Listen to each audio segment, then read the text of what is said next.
Salvete discipuli, and welcome to our grammar lesson for the week. Again, my apologies for the weird, glitchy, skippy quality of my video. I don't know why that keeps happening. Don't pay too much attention to that. Focus on the slides. So this is going to be our sort of new grammar. The other video I have is more of a review of our verb tenses. So definitely check that out to refresh your memory. Make sure you're very familiar with all of those verb endings for the different tenses, that you can recognize them, know how to translate them, so on and so forth. But this is going to be kind of our new one, and it is something we've talked about a little bit before. You've seen adjectives, you've seen these different forms of adjectives, some of them. We're going to talk a little bit more specifically about them now. So degrees of adjectives. So this is something kind of fun to talk about in Latin. So to start, right, what's an adjective? This is kindergarten level stuff. An adjective is a describing word. It describes a noun, right? Adjectives describe nouns. So we have words like color words, things that are descriptors, tall, happy, sad, green, right? All of these words that describe things are adjectives, and they function pretty much the same way in Latin as they do in English. So the tall girl, the generous mother, the brave soldier, these tall, generous, and brave are all examples of adjectives. Now, there are 3 degrees of adjectives, and this is something that we may not necessarily talk about explicitly in English, but in Latin it's important because the different degrees of adjectives will have different forms.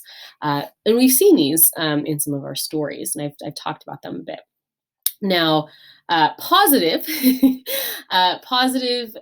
comparative, and superlative are the 3 degrees.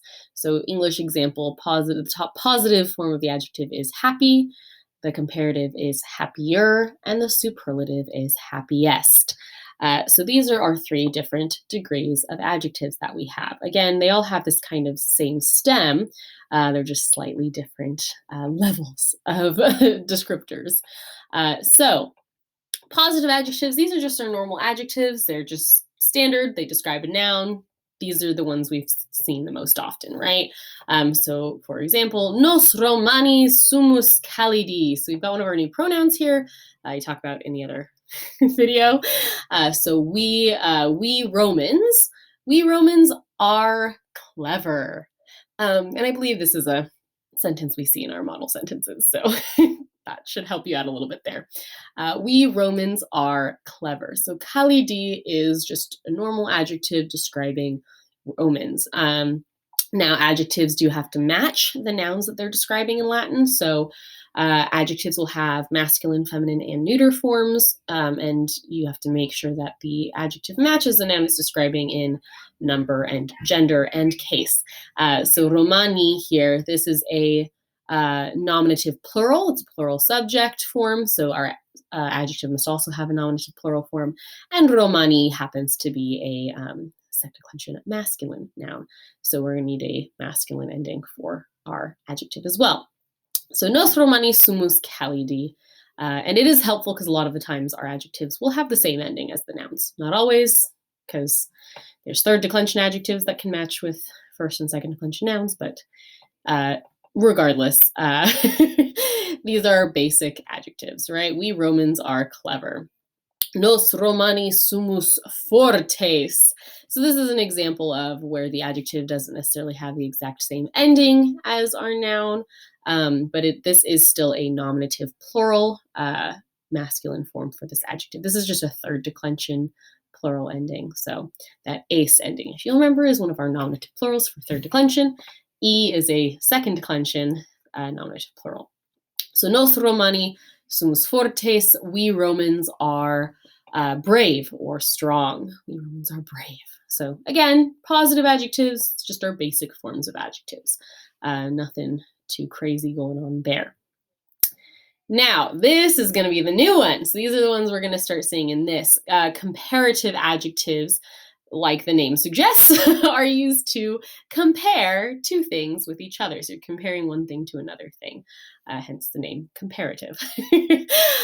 So an example here, nos Romani sumus kalidiores quam vos Graeci. So we saw on the previous page, kalidi for clever. This is just our positive form of the adjective. And then here we have kalidiores. And hint, hint, that ior is one of our clues that this is a comparative. So this is going to be we Romans are cleverer or are more clever than you Greeks. Or again, the other one, fortes, we saw. Nos Romani sumus fortiores quam vos Graeci. We Romans are braver than you Greeks. So you guys see here, these are comparing the Romans to the Greeks. So it's a slightly different form of the adjective clever or brave. We're cleverer, or we are braver. We are stronger. We are happier, right? It's comparing something to something else.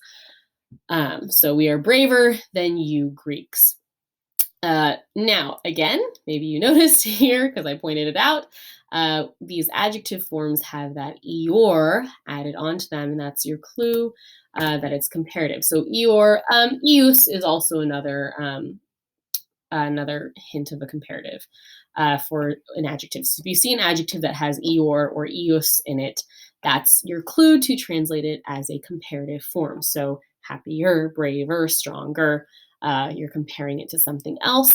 And then the other thing, so Pompeiani sunt stulti, the Pompeians are stupid, not the nicest sentence, but stulti is going to be your normal adjective, and then stultiores, so nucerini sunt stultiores quam Pompeiani, there we go.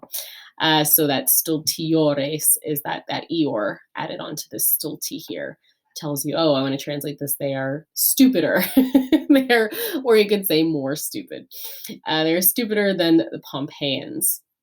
So this is that comparative form. Now, something else you might have noticed is this quam here. We saw this on the previous ones as well. Caliadores quam, fortiores quam. That quam is another thing that's going to be seen with these comparative forms of adjectives. It means than. So it's again, it's using it to compare something. You are more stupid than, you are cleverer than, you are braver than, you are happier than. So you're going to see quam with a comparative form of an adjective. So this is something else you want to look out for in a sentence with adjectives. So stultiores quam, right? They are stupider than the Pompeians. Roma est maior quam nuceria, right? Maior, that Rome is larger or greater than nuceria there. So that quam again. So keep an eye out for quam with comparatives. So if you're comparing things using adjectives, the Latin adjective will have that eor or ius, and then there will be quam with it as well, typically. All right, and then our last degree of adjectives are superlatives, and these are ones we've been seeing in our passages. I've pointed them out to you guys. We've talked about them. You guys have recognized them. This is the highest degree of an adjective. So this is the most sort of form of an adjective. So Pompeiani erant iratissimi. The Pompeians were very angry. Gladiator est notissimus. The gladiator is very famous. So we're often going to translate the superlative forms of the adjective as very or the most. So mater erat laetissima, the mother was very happy. So in our textbook, we've seen iratissimi and laetissima. I think we saw notissimus in the last chapter with the gladiators because the statues, and Quintus broke the nose off one of the statues. So we had the statues of the gladiators in the bathhouses. So again, this one where we had the eor or ius for comparatives, superlatives have this double S or double R added to that adjective form. So we have issi or eri within an adjective, then you're going to translate it as a superlative. So again, the easiest way to do it is very plus what the adjective is. So Lucia est pulcherrima. Lucia is very beautiful, or Lucia is the most beautiful. Illa femina est laetissima.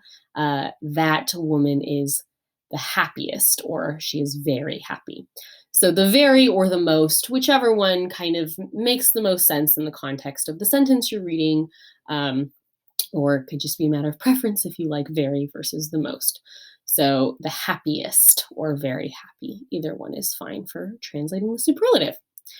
All right, so those are our different adjectives. Again, we've been seeing lots of adjectives. We're just now going to have a few different forms of our adjectives. So if you see that isi or eri, it's either the most or very, plus whatever the adjective is.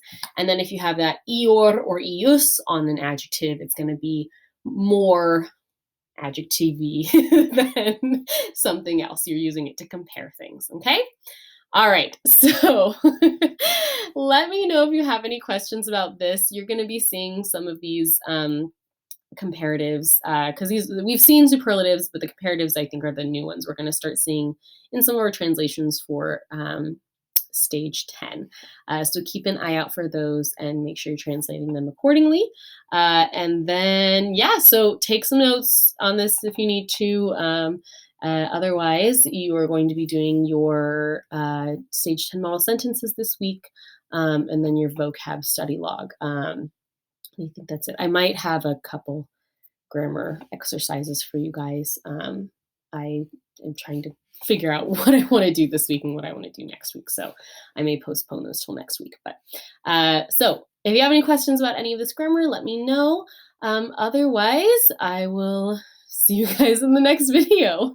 Wale te diskipuli. Have a wonderful week and good luck with the CASP testing that's coming up soon. All right, wale te.